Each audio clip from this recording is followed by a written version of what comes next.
This recording is by Mark Smith of Simpsonville, South Carolina. Topsy-Turvy by Jules Verne, translated by Anonymous. Chapter 5, in which the possibility that coal mines surround the North Pole is considered. Are there coal mines at the North Pole? This was the first question suggested to intelligent people. Some asked why should there be coal mines at the North Pole. Others with equal propriety asked why should there not be. It is well known that coal mines are spread all over the world. There are many in different parts of Europe. America also possesses a great many, and it is probable that the United States mines are the richest of all. There are also many in Asia, Africa, and Australia. The more our globe becomes known, the more mines are discovered. We will not be in need of coal for at least hundreds of years to come. England alone produces 160 million tons every year, and over the whole world it is estimated 400 million tons are yearly produced. Naturally, this coal output must grow every year in proportion with the constantly increasing industries. Even if electricity takes the place of steam, it will still be necessary to use coal. We are so much in need of it that the world might be called an animal of coal, and therefore it is necessary to take good care of it. Coal is used not only as a fuel, but also as a crude substance of which science makes great use. With the transformations to which it has been submitted in the laboratory, it is possible to paint with it, perfume with it, purify, heat, light with it, and even beautify a diamond with it. It is as useful as iron, or even more so. It is fortunate that this last-mentioned metal will never be exhausted, as really the world is composed of it. The world might be considered a vast mass of iron, as other metals, and either water and stone, stand far behind it in the composition of our sphere.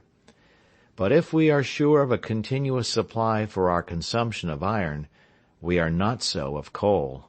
Far from it. People who are competent to speak, and who look into the future for hundreds of years, always allude to this coal famine. But, say the opposing party, and in the United States there are many people who like to contradict for the mere sake of argument, and who take pleasure in contradicting, why should there be coal around the North Pole? Why? Answered those who took the part of President Barbicane. Because, very probably at the geological formation of the world, the sun was such that the difference of temperature around the equator and the poles were not appreciable. Then immense forests covered this unknown polar region a long time before mankind appeared, and then our planet was submitted to the incessant action of heat and humidity. This theory the journals, magazines, and reviews publish in 1,000 different articles, either in a joking or serious way. And these large forests, which disappeared with the gigantic changes of the earth before it had taken its present form, must certainly have changed and transformed under the lapse of time and the action of internal heat and water into coal mines. Therefore nothing seems more admissible than this theory, and that the North Pole would open a large field to those who were able to mine it. These are facts, undeniable facts. Even people who only calculated on simple probabilities could not deny them, and these facts led many people to have great faith in them. It was on this subject that Major Donnellan and his secretary were talking together one day in the most obscure corner of the Two Friends Inn. "Well," said Dean Toodrink, "there is a possibility that this Barbicane, who I hope may be hanged some day, is right." "It is probable," said Major Donnellan, "and I will almost admit that it is certain. There will be fortunes made in exploring this region around the pole. If North America possesses so many coal mines, and, according to the papers, new ones are discovered quite frequently, it is not at all improbable that there are many yet to be discovered. I may add that Professor Nordenskiöld has found many kinds of different stones which contain a great variety of fossil plants in his researches in the Arctic region." "Higher up?" asked Dean Toodrink. "Higher up, or rather further up in a northerly direction," answered the Major. "The presence of coal is practically established, and it seems as if you would only have to bend down to pick it up.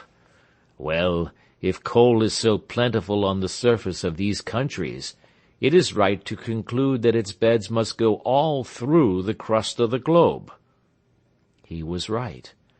Major Donellan knew the geological formation around the North Pole well, and he was not a safe person to dispute this question with. And he might have talked about it at length if other people in the inn had not listened. But he thought it better to keep quiet after asking, "Are you not surprised at one thing? One would expect to see engineers, or at least navigators, figure in this matter, while there are only gunners at the head of it." It is not surprising that the newspapers of the civilized world soon began to discuss the question of coal discoveries at the North Pole. "And why not?"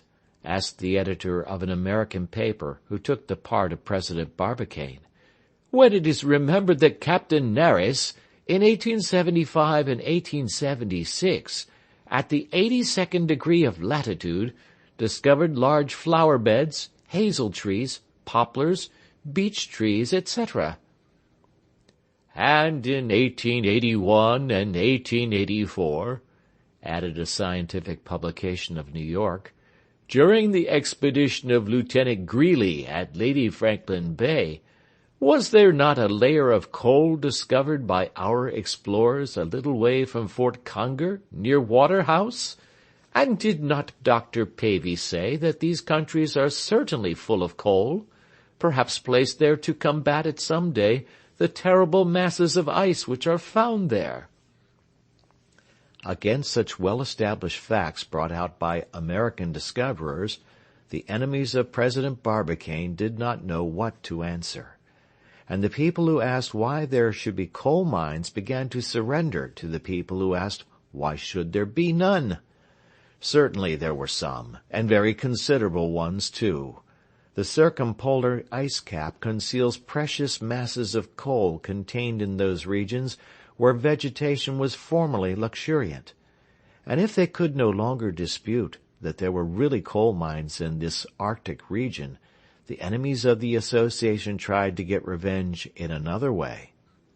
"Well," said Major Donellan one day after a hard discussion which had arisen in the meeting-room of the gun club, and during which he met President Barbicane face to face, "all right, I admit that there are coal mines. I even affirm it.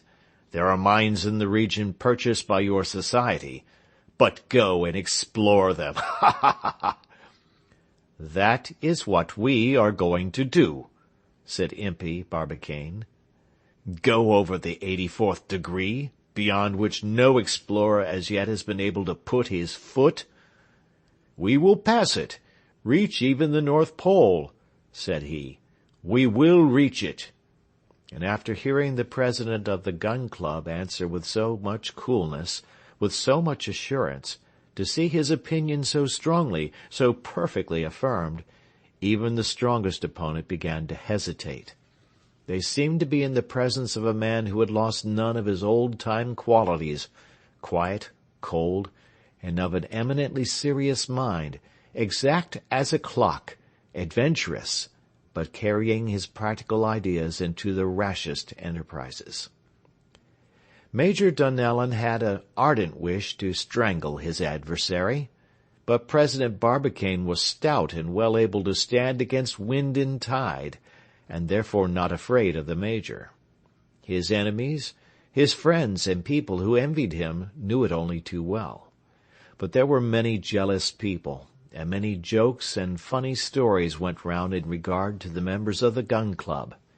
Pictures and caricatures were made in Europe, and particularly in England, where people could not get over the loss which they suffered in the matter of pounds sterling. "Ah," said they, "this Yankee has got it in his head to reach the North Pole. He wants to put his foot where, up to the present time, no living soul has yet been. He wants to build palaces and houses, and, perhaps, the White House of the United States, in a part of the world which has never yet been reached, while every other part of the world is so well known to us." And then wild caricatures appeared in the different newspapers. In the large show windows and news depots, as well in small cities of Europe as in the large cities of America, there appeared drawings and cartoons showing President Barbicane in the funniest of positions trying to reach the North Pole. One audacious American cut had all the members of the gun club trying to make an underground tunnel beneath the terrible mass of immovable icebergs to the 84th degree of northern latitude, each with an axe in his hand. In another, Impey Barbicane, accompanied by Mr. J.T. Maston and Captain Nicholl, had descended from a balloon on the much-desired point, and after many unsuccessful attempts, and at the peril of their lives, had captured a piece of coal weighing about half a pound. This fragment was all they discovered of the anticipated coal fields. There were also pictures made of J.T. Maston, who was as much used for such purposes as his chief. After having tried to find the electric attraction of the North Pole, the secretary of the gun club became fixed to the ground by his metallic hand. The celebrated calculator was too quick-tempered to find any pleasure in the drawings which referred to his personal conformation. He was exceedingly annoyed by them, and Mrs. Evangelina Scorbut, it may be easily understood, was not slow to share his indignation. Another drawing in the Lanterne of Brussels represented the members of the council and the members of the gun club tending a large number of fires. The idea was to melt the large quantities of ice by putting a whole sea of alcohol on them, which would convert the polar basin into a large quantity of punch. But of all these caricatures, that which had the largest success was that which was published by the French Charivari under the signature of its designer, Stop. In the stomach of a whale, Impey Barbicane and J.T. Maston were seated playing checkers and waiting their arrival at a good point. The new Jonah and his secretary had got themselves swallowed by an immense fish, and it was in this way, after having gone under the icebergs, that they hoped to gain access to the North Pole. The president of this new society did not care much about these pictures, and let them say and write and sing whatever they liked. Immediately after the concession was made, and the society was absolute master of the northern region, appeal was made for a public subscription of $15 million. Shares were issued at $100, to be paid for at once, and the credit of Barbicane and Company was such that the money ran in as fast as possible. The most of it came from the various states of the Union. "So much the better," said the people on the part of the MPPA. "The undertaking will be entirely American." So strong, indeed, were the foundations upon which Barbicane and Company were established that the amount necessary to be subscribed was raised in a very short time, and even thrice the amount.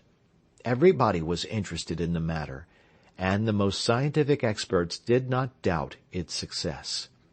The shares were reduced 1/3, and on December 16 the capital of the society was $15 million in cash. This was about 3 times as much as the amount subscribed to the credit of the gun club when it was going to send a projectile from the earth to the moon. End of chapter.